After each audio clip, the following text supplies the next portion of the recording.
So I wanted to talk a little bit about deprogramming from the anthropomorphic God, which I think is very toxic.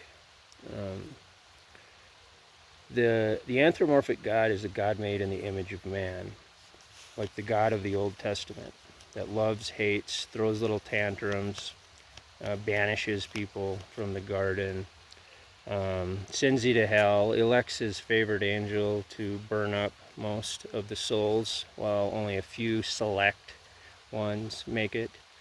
This is anthropomorphic God. An anthropomorphic God is a God made in the image of man.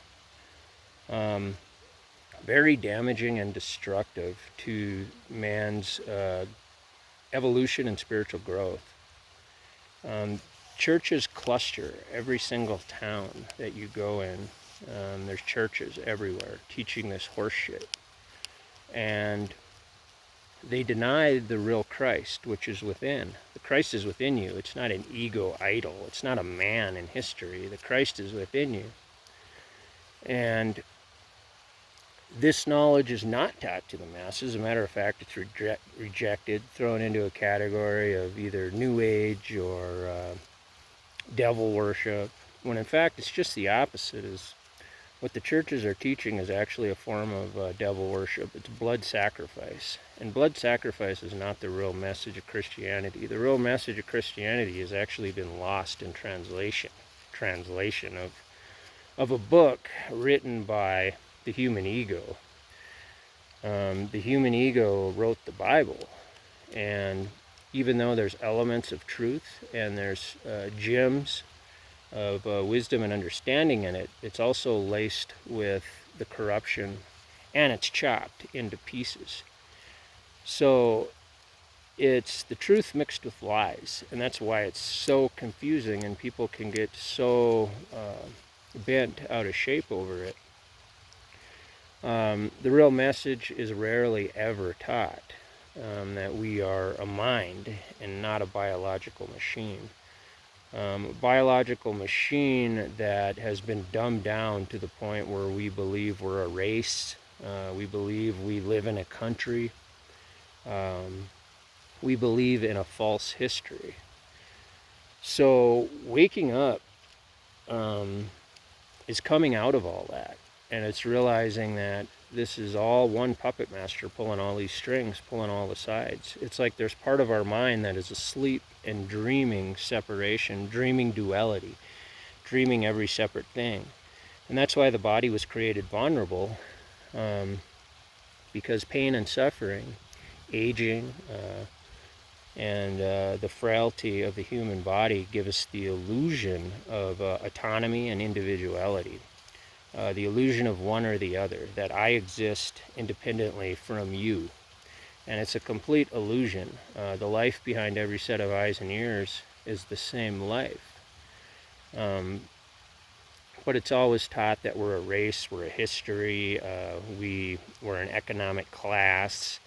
And the truth is actually not publicly acceptable because of this. It's not publicly acceptable to teach the truth because it breaks apart the lie. The bum on the street is just as much our relative as our own child. And that's something we don't really want to admit to ourselves, because, I can even admit that, I like living a selfish life. I want to do the special things I want to do. I don't want people to bother me. I don't want to be responsible for other people's misery. And that's why we have the world that we have, is because we all, in a sense, think this way. We don't want to own the truth. We don't want to admit that the life behind every set of eyes and ears is the same life, that we are our brother's keeper, that I am you and you are me. This is the truth that has been denied since the beginning of his story, the story of the human ego that denies the truth of the Christ within. So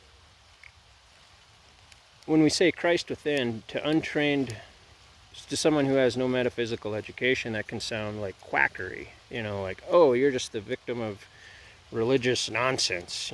Consciousness is produced by the brain. And then all the ramblings in your brain, you think there's a Christ, and You know, the human ego has a way of denying the truth in so many ways. But in some ways, ironically, the atheist is closer to God than the fundamentalist religious person, because the atheist has at least denied the anthropomorphic God, the God made in the image of man. At least the atheist denies the God that loves and hates and sends people to hell. But the real God it's not a belief, it's an actual fact. It's a scientific fact that the entire creation of time and space is a mathematical projection of one mind that is, in a sense, asleep. But there's part of that mind that is completely aware and awake that exists outside of space-time. And that is really who our real self really is. We all, in reality, exist right here, right now. As you're watching this video, we are existing perfectly at peace outside of space-time. And then it's like there's part of ourself that's here in space-time, a human avatar, a biological machine. Although even biology is an illusion, it's really slowed down light, or everything is energy, like they say. It's all a projection of mind. We're living in our own mind's dream. Our own mind's dream of duality, of every separate thing. So, becoming self-aware, we begin the process of transformational forgiveness, where we realize the life behind every set of eyes and ears is the same life. You're me, I'm you. And we begin to see victim and victimizer are one and the same. The president, the politics, the prisoners, people in other country, it's all one life that's dancing in the clay, so to speak. So by realizing that, we begin to forgive. We begin to realize that everyone is asleep and does not know who they are, and they're acting out of a state of ignorance. So we don't necessarily dismiss the behavior. If we were in a position of where we were in a position to help someone that's being victimized or whatever, we would step up and take action, even though we know that it's all one thing. So we have to act in the dream and be responsible for the illusion, but yet at the same time, in back of all that, we know that it's the great cosmic joke, that it's all one self. We're aware of that, so we become the bigger person in a sense. We see the children that are asleep, and we own up to who we really are, which is one of the hardest things to do. Because, in a sense, we all want to hide in the lie, and we want to live a separate life, and we don't want to admit the truth. That's just the nature of things, the ego's nature of things. The ego is the defense against the truth. But, getting a little long-winded here. Hopefully some of that makes sense, at least. Take from it what you can. Leave the rest.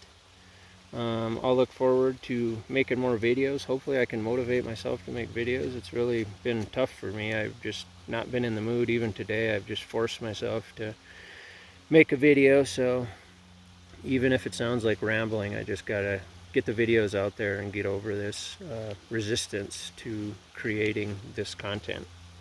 So I will look forward to seeing you on more videos. Tell me what you think in the comments. Remember, if you like the content, remember to subscribe. Hit that bell so you get notified when I make new videos. I will see you on the next video. Thanks for watching.